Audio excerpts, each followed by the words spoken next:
La santé mentale est au cœur de la nouvelle exposition du Musée international de la Croix-Rouge et du Croissant-Rouge. On s'y rend dans un instant. La Colère vernit son nouvel EP cette semaine dans le cadre du festival Les Créatives, rencontre tout à l'heure. La Comédie vient d'inaugurer un dispositif pour faciliter les déplacements des personnes malvoyantes, découverte en fin d'émission.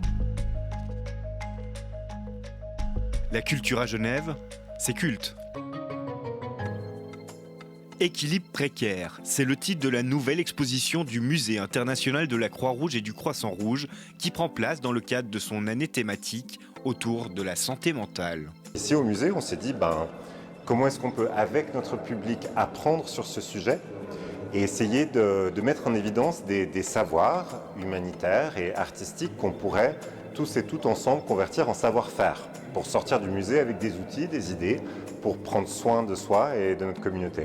Pour ce faire, l'institution a fait appel à 3 artistes contemporains, originaires de différentes régions suisses et qui présentent chacun un regard sur la fragilité et la santé mentale. La première de ces installations nous emmène dans les archives d'une mission militaire suisse présente à la frontière entre la Corée du Nord et la Corée du Sud depuis 1953. Dans les photos prises par les recrues, des fleurs comme de petits moments de beauté dans cette zone de conflit. C'est imprimé sur la soie, combiné avec des slogans que j'ai trouvés aussi dans cette zone militaire. C'est des slogans motivants pour les soldats. La deuxième installation de l'exposition s'intéresse à l'ouverture et la fermeture des cols du Nuffenen et du Gothard. On y voit l'immensité de la nature face à l'humain. C'est un projet vidéo de très grand format qui s'appelle One Natural Border en diptyque.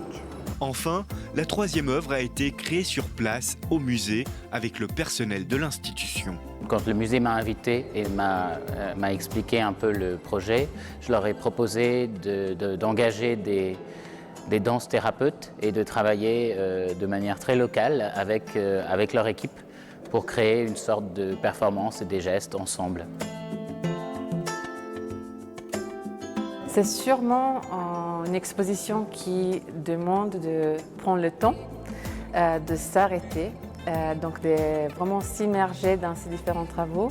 Au centre de ces 3 cartes blanches, on retrouve une sculpture de Olafur Eliasson pour créer un dialogue avec la scène aussi internationale et aussi avec quelqu'un qui a une production artistique qui traite d'écosystèmes, des vies ensemble, encore une fois des limites entre soi et les autres et l'environnement. Équilibre précaire, c'est à voir au Musée international de la Croix-Rouge et du Croissant-Rouge jusqu'au 12 mars 2023.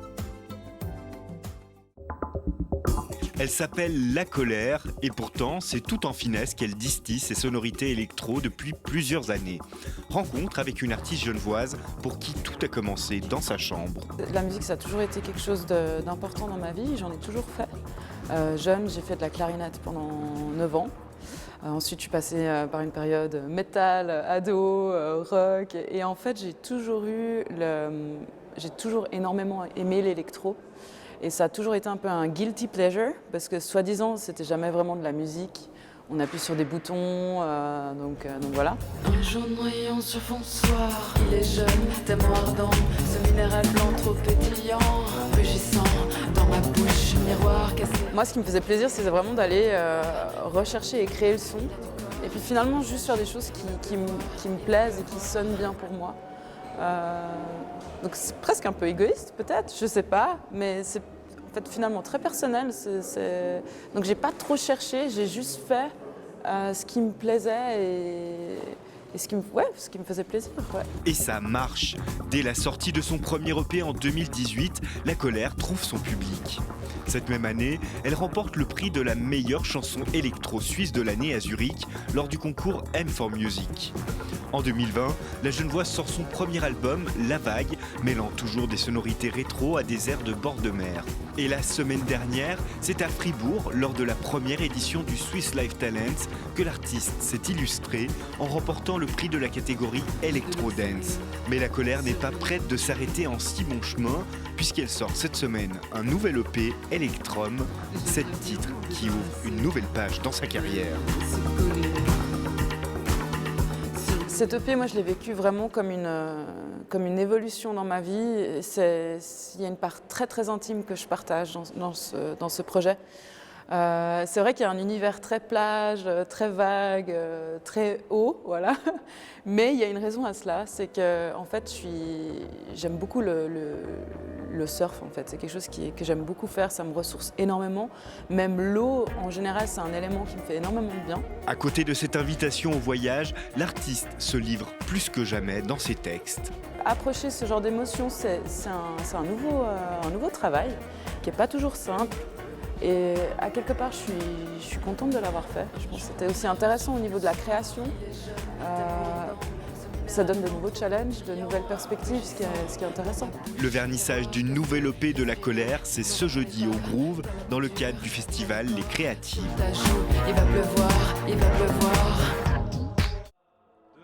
Cette semaine, on s'est rendu à la Comédie de Genève pour l'inauguration d'un système destiné à faciliter l'accès aux bâtiments pour les personnes malvoyantes ou aveugles. Depuis le début, comme on a inauguré un bâtiment public, un bâtiment de service public aussi, notre obsession c'était de le rendre accessible à tout citoyen, toute citoyenne genevoise qui veut y venir. Virtuose, on est le premier théâtre du monde à l'implémenter, permet de se déplacer dans ce vaste bâtiment. À l'entrée du théâtre, une carte en relief permet, grâce à des indications sonores, de mieux comprendre la géographie des lieux. Et pour les différents trajets, une version mobile peut être empruntée. Je suis arrivé en bas, ici en fait, des escaliers, et du coup, pour venir, j'explore, je peux explorer, je cherche les infos. Je sais maintenant comment est configuré en fait l'intérieur de la comédie en fait. Donc j'ai mes repères. Je ne suis pas angoissé quand j'arrive et puis je peux aller librement au bar, comme on dit à voir. Cette démarche s'inscrit dans un large programme d'ouverture de la comédie qui proposait déjà notamment des audiodescriptions de certaines de ses représentations.